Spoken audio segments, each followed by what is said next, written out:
할렐루야. 오늘도 수요 예배에 참여한 여러분 환영합니다. 축복합니다.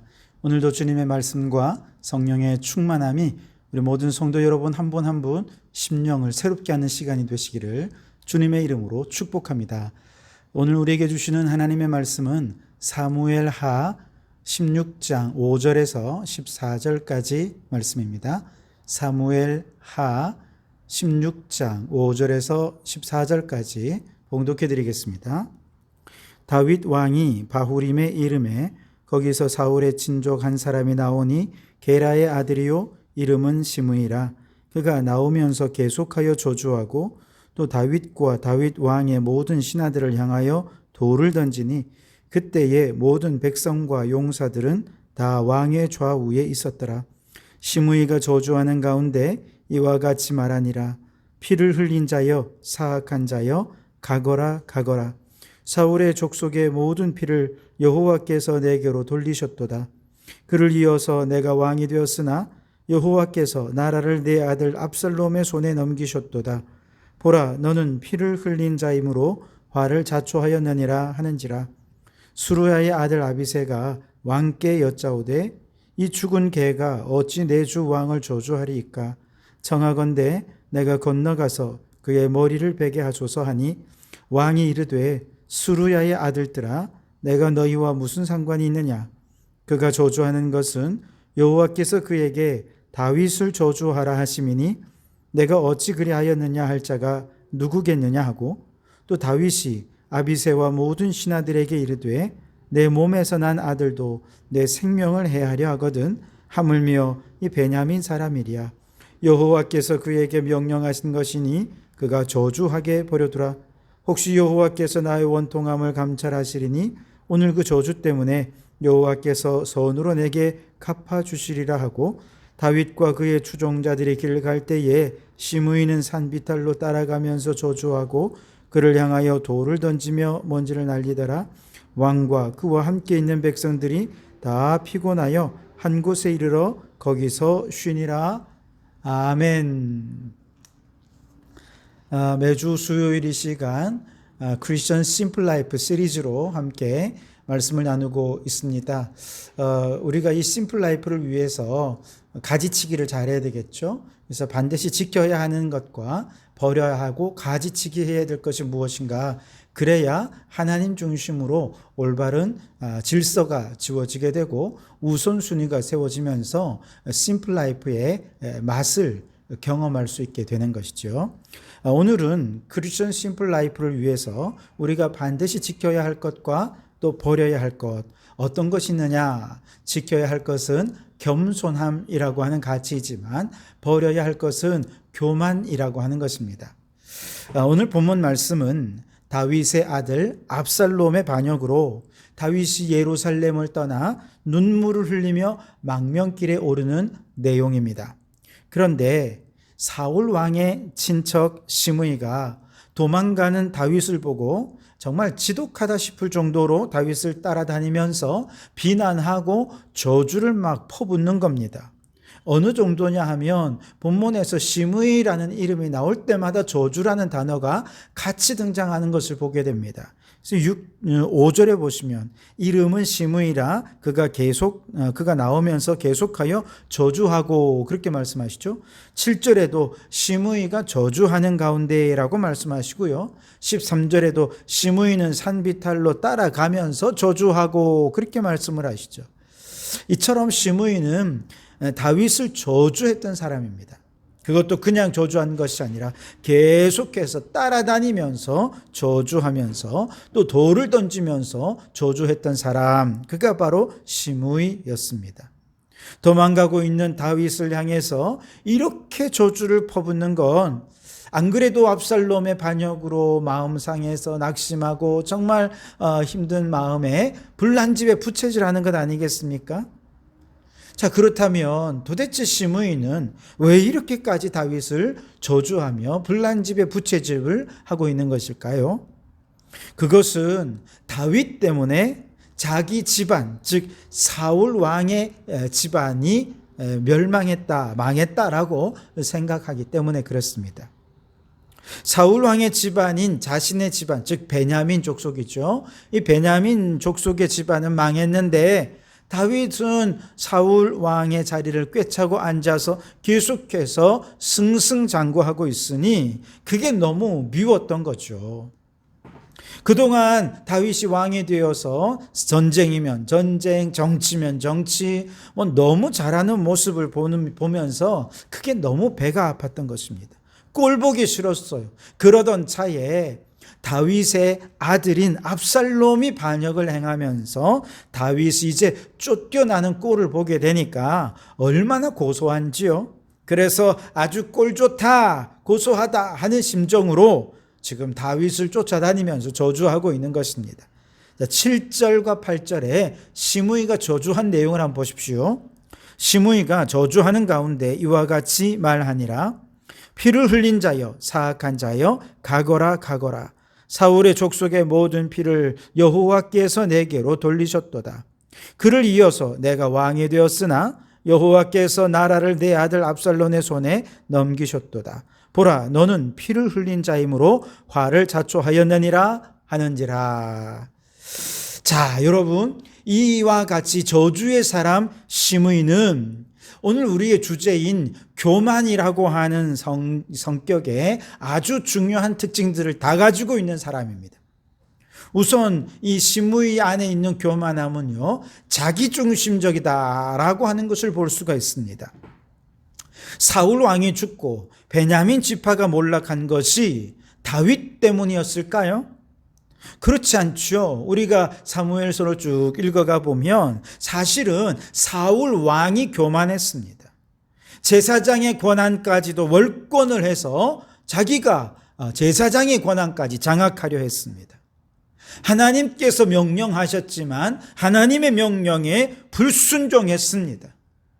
그래서 하나님께서 여러 차례 기회를 주셨지만 이 사람이 처음에는 겸손해서 하나님이 그를 왕으로 세웠더니 그만 이제 교만해져서 그가 하나님의 명령에도 불순종하고 왕의 지위를 가지고 제사장의 권한까지 월권을 하게 되니 하나님께서 도저히 그를 가만 내버려 둘 수 없었던 것이죠. 결국 하나님께서 어쩔 수 없이 그를 버리기로 작정하셨던 것입니다. 사울 왕은 다윗 한 사람 죽이기 위해서 3,000명의 군대를 동원해서 유다 사막을 샅샅이 뒤지지 않습니까? 근데 이런 일들이 수개월 동안 반복이 되었습니다. 왜 그랬습니까? 열등감 때문이었잖아요. 사울은 천천히지만 다윗은 만만이다. 이 얘기를 듣고는 열등감에 그냥 감정이 막 뒤집어지면서 나라의 국력을 총동원해서 다윗을 찾아다니는데요. 그런데 만약에 그때에 베냐민 지파에 속한 사람들이 왕이시여, 이건 잘못된 것입니다. 정치를 하십시오. 나라를 바로 다스립시오. 그렇게 충언을 했더라면 아마 사울 왕도 정신 차리고 변화되었을 것입니다. 하나님을 잘 두려워하며 섬기십시오. 그랬다면 아마 그가 하나님 중심으로 돌이켰을 것입니다. 그런데 베냐민 족속 사람들 아무도 왕에게 이런 얘기하는 사람이 없었어요. 그 결과 사울 왕은 하나님께 버림받게 되었고 그 후에 하나님께서 다윗을 기름 부어 세우셨음을 알았음에도 불구하고 다윗을 왕으로 세우는 것을 적극적으로 방해하고 거부한 지파가 바로 베냐민 지파였어요. 그것은 곧 하나님의 뜻을 거부하고 하나님의 뜻에 대항하는 것 아니었겠습니까? 그러니 베냐민 지파의 몰락은 스스로가 자초한 것이지요. 다윗 때문이라고 할 수가 없습니다. 그런데 시므이는 이 모든 상황을 이기적이고 자기중심적으로 해석합니다. 저 다윗 때문이다. 다윗 때문에 사울 왕이 죽었고 다윗 때문에 베냐민 지파가 몰락했고 다 다윗 때문이다. 그렇게 다윗을 탓하고 다윗을 저주하게 된 것이죠. 이처럼 자기중심적이고 이렇게 교만한 사람들은요, 자신에 대해서는 관대합니다. 내가 뭘 잘못했는지 잘 몰라요. 반면에 다른 사람이 자그마한 실수한 것에 대해 대단히 예민하게 반응합니다. 비판합니다. 늘 남의 죄에 대해서는 신랄하게 비판하고 하고 다른 사람의 결점에 대해서는 정말 가혹하다 싶을 정도로 비판하지만 그렇게 남 탓하기 바쁘지만 자기 자신을 돌아보고 성찰하는 거 잘하지 않습니다. 이것이 교만한 사람들의 특징이라는 것이죠. 우리 주님께서는 나보다 남을 낮게 여기라 말씀하셨지만 교만한 사람들은 내가 더 돋보이기 위해서 다른 사람을 짓밟는 것이 교만한 사람의 모습입니다. 만약에 사울 왕이 계속 왕의 지위를 유지하고 있었다면 이와 같은 교만함 때문에 아마도 시므이와 같은 사람들은 사울 왕의 주변을 맴돌면서 왕이 속한 지파라는 이유 하나만으로 여기저기 거들먹거리고 다니면서 나는 왕의 어디 몇 대 손이고 사돈의 8촌인데 하면서 사람들을 무시하고 얕잡아보고 자꾸 가르치려 하고 그러면서 온갖 부정과 불의를 자행했을 것입니다. 이처럼 일이 잘 되었으면 남보다 나 때문이다, 나 덕분이다 라고 우월하게 여기다가도 잘 안 되면 다 남 탓하는 것, 이게 교만한 사람들의 모습이라는 것이죠. 사울 왕이 죽고 베냐민 지파의 세력이 약화된 지금 그들은 교만한 자신들을 돌아보지 않았습니다. 교만함 때문에 자신들이 무엇을 잘못했는지 돌아보지 않아요. 오히려 다 다윗 탓을 하는 것입니다. 이것이 그들이 교만하다는 증거입니다. 아마도 시므이 주변의 누군가가 이 모든 것이 사울 왕의 교만과 불순종 때문이라고, 하나님의 뜻을 거슬러서는 안 된다라고 이야기한 사람 아마 틀림없이 있었겠지요. 그런데 교만한 사람들의 두 번째 특징은요, 다른 사람 얘기를 안 듣는다는 거예요. 항상 내 판단이 옳아요. 다른 사람들을 가르치려 하지요. 다른 사람들에게 내 생각을 주입하려고 합니다. 그러면서 다른 사람들 얘기는 안 들어요. 나 자신을 따르면 그 사람들은 내 편이고 의로운 편이지만 내 생각을 따르지 않으면 다 악한 편에 선 사람들이라고 생각합니다. 그래서 나와 다른 사람들을 구분하기를 좋아하고 사람들이 자기 자신을 항상 지지해 주기만을 원하는 것이 교만한 사람들의 특징이라는 것이죠. 이렇게 자기밖에 모르는 사람, 이기적이고 독선적이고 타협하지 않고 관용할 줄 모르고 사람들의 말을 듣지 않는 이런 사람들, 항상 남 탓하고 불평을 늘어놓는 이런 사람들이 교만한 사람들이다라고 말할 수 있습니다. 이러한 교만의 대표적인 사람 중 하나가 누구냐 하면 바벨론 왕 느부갓네살입니다. 그는 대제국 바벨론의 황금 시대를 열었던 사람입니다. 고대 불가사의 중 하나인 공중정원이라는 데가 있는데요, 이것도 이 느부갓네살 왕 시대에 만들어진 것입니다. 그는 자신의 왕국과 업적을 스스로 다 이루었다고 생각했습니다. 자랑했습니다. 엄청난 신상을 세워서 사람들이 자신을 신처럼 숭배하게 했습니다. 그래서 다니엘서 4장 30절에 보면 이 큰 바벨론은 내가 능력과 권세로 건설하여 나의 도성을 삼고 이것으로 내 위엄의 영광을 나타낸 것이 아니냐라고 스스로 자화자찬했습니다.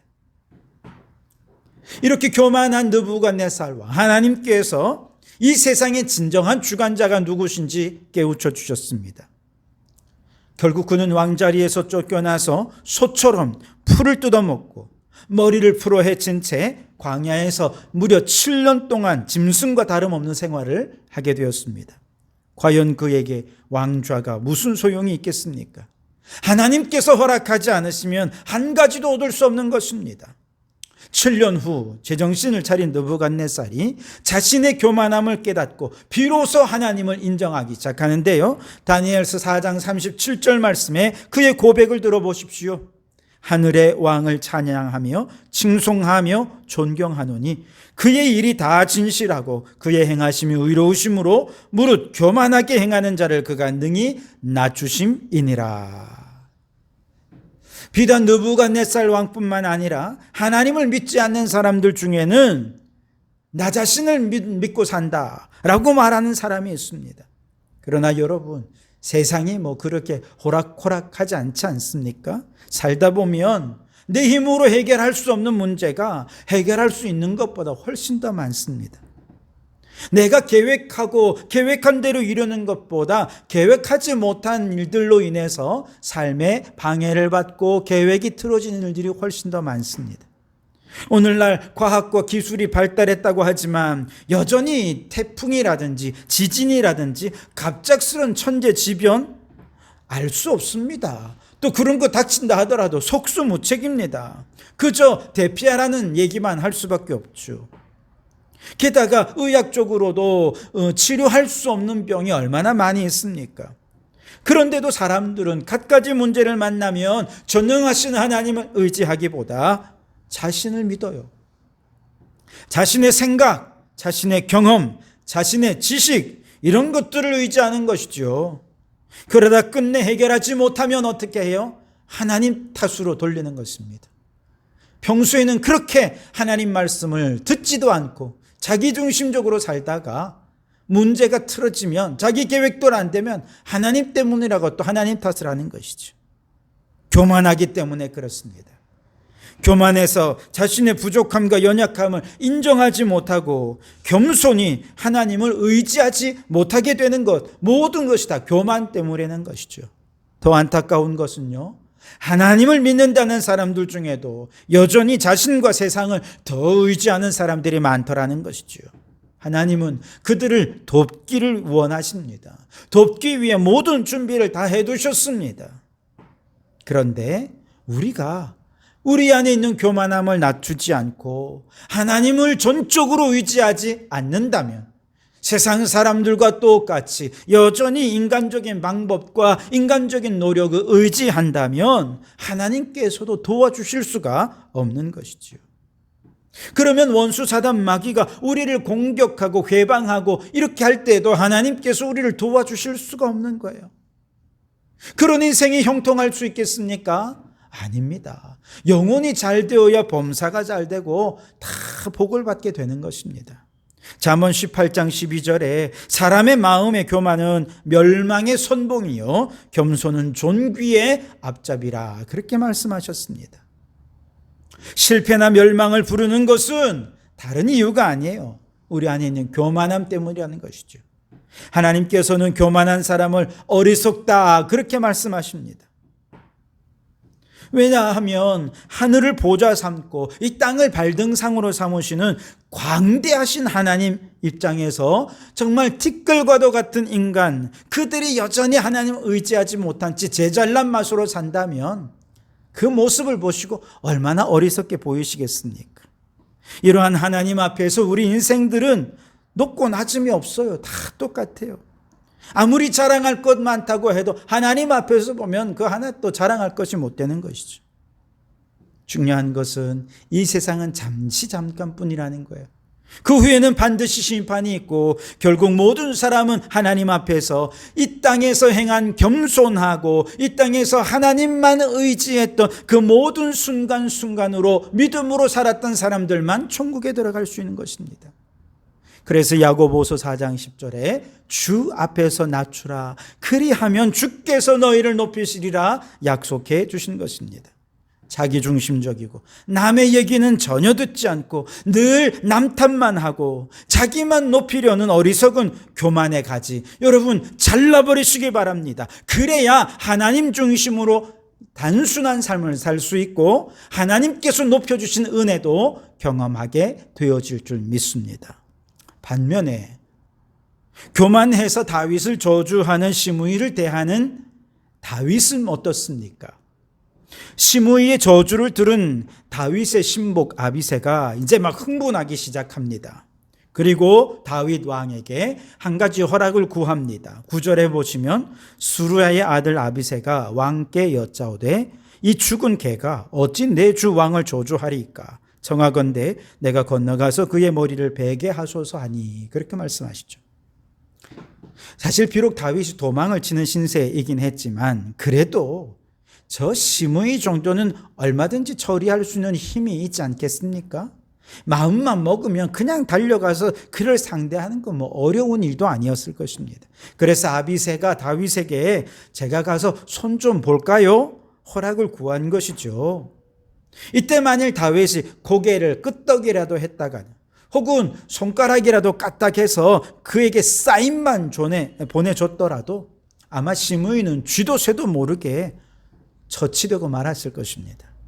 그런데 이런 아비새의 허락을 구하는 질문을 들은 다윗의 대답 너무 멋지습니다. 10절과 11절을 읽어보십시오. 왕이 이르되 스루야의 아들들아 내가 너희와 무슨 상관이 있느냐.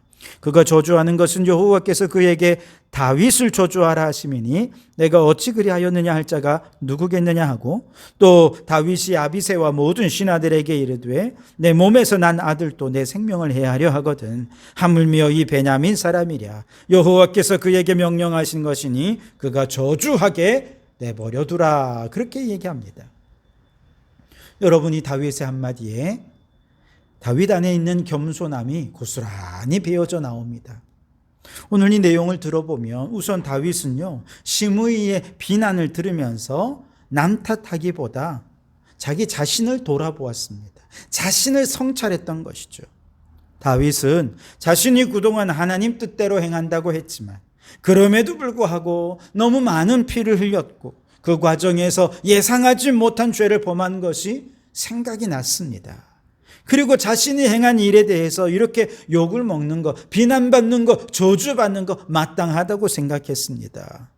물론 시므이의 저주 자체가 정당화될 수는 없겠죠. 그것은 오해와 교만에서 비롯된 것이기 때문에 그렇습니다. 그럼에도 불구하고 이러한 비난에 대해서 다윗이 대꾸하거나 토를 달거나 오히려 상대방을 비난한 것이 아니라 다윗은 오히려 그 얘기를 다 받아들여서 자기 자신을 성찰하고 돌아보고 회개한 것이죠.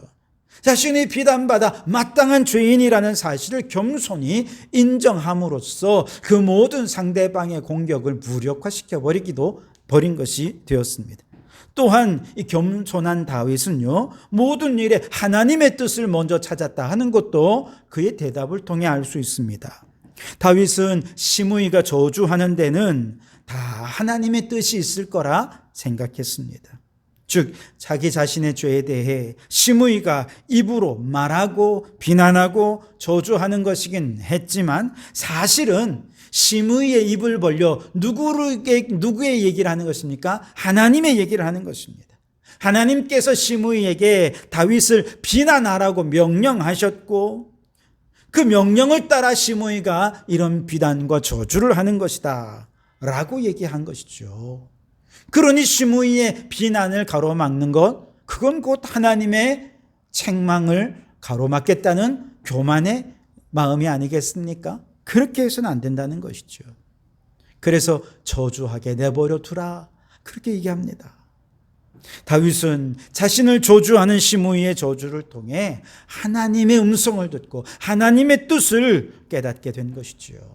여러분, 겸손한 사람은 우리 앞에 놓여 있는 문제들, 우리에게 다가오는 수많은 비난과 저주와 이런 것들 앞에서 하나님이 내게 왜 이런 일들을 주시는가를 먼저 생각합니다. 겸손하게 그 모든 것들을 수용하는 것이죠. 만일 다윗이 이 순간 교만했다면 상황은 좀 더 복잡해졌을 겁니다. 압살롬에 의해 반역당해 지금 도망자 신세가 되긴 했지만 여전히 교만한 다윗은 하나님은 내 편이고 하나님은 나와 함께 하신다라고 생각했을 것입니다. 만약에 그랬다면 시므이가 자신을 저주하는 건 누구를 저주하는 것입니까? 하나님을 저주하는 것이죠. 그러니 얼마든지 하나님의 이름으로 시므이 처단할 수 있을 거예요. 그런데 그렇게 되면 함께한 사람들의 박수는 받을 수 있을지 모르지만 이건 또 다른 분노와 증오를 낳게 될 것입니다. 교만은 이처럼 하나님의 뜻을 왜곡시키고 사태를 더 증오와 보복으로 복잡하게 만들어버리는 것입니다. 그러나 다윗은 이러한 교만의 가지를 그 순간 싹둑 잘라버립니다. 그리고 겸손했습니다. 그러니 상황이 심플해집니다. 이것은 하나님께서 시므이에게 명령하셔서 나를 책망하신다라고 고백한 것은 크리스천 심플 라이프, 겸손한 라이프의 핵심인 것이죠. 또한 겸손한 사람은요, 하나님 앞에서의 겸손이다라는 이 원칙을 어떤 상황 속에서도 지켜갈 수 있다는 거예요. 만약에 다윗이 함께한 신하들의 마음을 헤아려서 고민하기 시작했으면 겸손보다는 교만을 택하는 것이 훨씬 더 그에게 정치적으로나 왕의 위신을 세우거나 하는 데 있어서는 유리했을 것입니다. 무슨 말이냐 하면 시므이의 저주는 사실 안 그래도 압살롬의 반역 때문에 왕궁을 떠나 도망쳐야 하는 왕의 신하들, 그들의 입장에서는 힘이 빠지는 얘기가 아닐 수 없습니다. 듣고만 있어도 힘이 빠지고 기운이 빠지는 소리죠.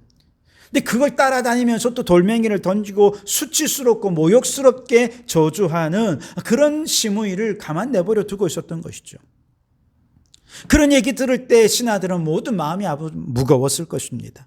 다윗이 그런 신하들의 마음 몰랐을까요? 다 알았죠. 이해했죠. 이처럼 사람들의 마음을 고려하고 생각한다면 다윗은 교만해지는 것이 맞습니다. 교만함으로 시므이를 처단하면 사람들의 마음에 들끓어오르는 분노, 기운 빠지는 거 다시 회복될 수 있을 것입니다. 그런데 지금 당장은 사람들에게 좋을지 모르지만 나중에 문제가 생기지 않겠습니까? 즉 다시 왕궁으로 복귀한 이후에 그는 다시 왕으로서 온 백성들을 다스려야 되는데 아직 베냐민 지파를 이렇게 증오와 보복으로 죽이면 그들이 왕을 따를 수 있겠습니까? 불가능한 것이죠. 안 되는 것입니다. 시므이를 죽인다면 다윗은 온 백성의 왕이 되게 하시겠다는 하나님의 약속을 이루지 못하고 말 것입니다. 게다가 지금 박수치는 신하들조차도 야, 나도 언젠가 왕을 거역하면 저렇게 보복당하고 처형당할 수 있겠구나. 왕을 두려워하고 거리를 두게 될 것입니다. 신뢰하지 못하게 되는 것이죠. 그런데 다윗은 하나님 앞에서 내가 반드시 겸손하리라, 이 원칙을 어떤 상황 속에도 지켰다는 것이죠. 그래서 시므이의 저주는 하나님께서 명령하신 것이니 저주하게 내버려 두라라고 이야기를 한 것이죠. 처음에 사람들은 아마 왕에 대해서 서운한 마음이 들었을 것입니다. 아니, 기운 빠지고 힘 빠지는 우리의 마음을 왕이 왜 헤아려 주지 못하는 거야? 왜 이해하지 못하는 거야? 왜 저 사람 편을 들어주는 거야? 안 그래도 화가 나 죽겠는데. 아마 그러면서 쑥덕쑥덕 했을 거예요. 그런데 곰곰이 시간이 지나서 생각해 보니 이처럼 사람을 보지 않고 하나님 앞에서 겸손이라고 하는 이러한 왕의 원칙, 신앙의 원칙을 계속해서 따르는 이런 지도자라면 나도 그런 사람 믿고 따를 수 있겠다. 아마 그렇게 생각하지 않았을까요? 그래서 그때 도망갈 때 함께 따라갔던 모든 신하들은 아마 왕궁에 다시 돌아온 이후에 더 큰 신복이 되었을 것입니다. 반역을 끝내고 왕궁으로 돌아왔을 때 다윗은 베냐민 지파도 끌어안았습니다. 모든 지파의 온전한 왕으로서 세워질 수 있었던 것이죠. 여러분, 그렇습니다. 우리의 겸손은 하나님 앞에서의 겸손이어야 합니다. 사람을 생각하고 이 사람의 입장, 저 사람의 상황 이런저런 고려를 하기 시작하면 이들을 위해, 사람들을 위해서 교만해질 수밖에 없어요. 그렇게 교만함을 선택하게 되면 더 복잡해집니다. 그러나 하나님 앞에서의 겸손이라고 하는 이 단순한 원칙을 분명히 붙잡으면 교만의 가지를 자를 수 있게 되고 겸손함으로 하나님 앞에 끝까지 쓰임받는 자가 될 수 있게 되는 것이죠. 그러므로 여러분, 우리가 크리스천으로서 복잡한 이 세상 속에서 심플 라이프를 살고자 한다면 교만의 가지를 잘라버리고 겸손의 열매를 맺는 성도들이 되어야 할 줄 믿습니다. 교만은 아담이 타락한 때부터 인간의 본성 속에 붙어 있는 것이기 때문에 불같은 기도로 우리 안에 있는 교만을 뽑아내어야 합니다. 인간의 노력으로는 안 돼요. 하나님께 전적으로 의지하면서 매 순간 간절히 기도함으로 성령님, 우리의 본성 깊은 곳에 뿌리 박혀 있는 모든 교만함 다 뽑아내어 버려 주십시오. 잘라 주십시오. 그렇게 간구하여서 성령으로 말미암아 우리의 본성의 모든 교만함 뽑아내고 모든 상황 속에서 늘 겸손함에 끼어 있는 성도들이 되시기 바랍니다. 그래서 이 겸손함으로 복잡한 세상 속에서도 심플 라이프를 선택함으로 모든 삶이 진리의 길로 걸어가고 모든 삶에 하나님의 축복을 경험하는 우리 성도들이 되실 수 있기를 주님의 이름으로 축원합니다. 기도하겠습니다.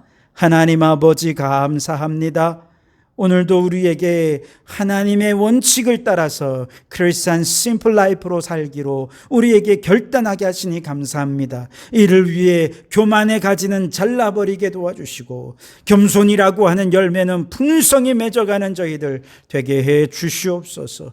그리하여서 참으로 겸손히 주님을 따르는 삶 속에 사람도 없고 하나님께도 칭찬받고 하나님께서 주시는 축복도 누리는 저희들이 되게 해 주시옵소서. 예수님 이름으로 기도하옵나이다. 아멘.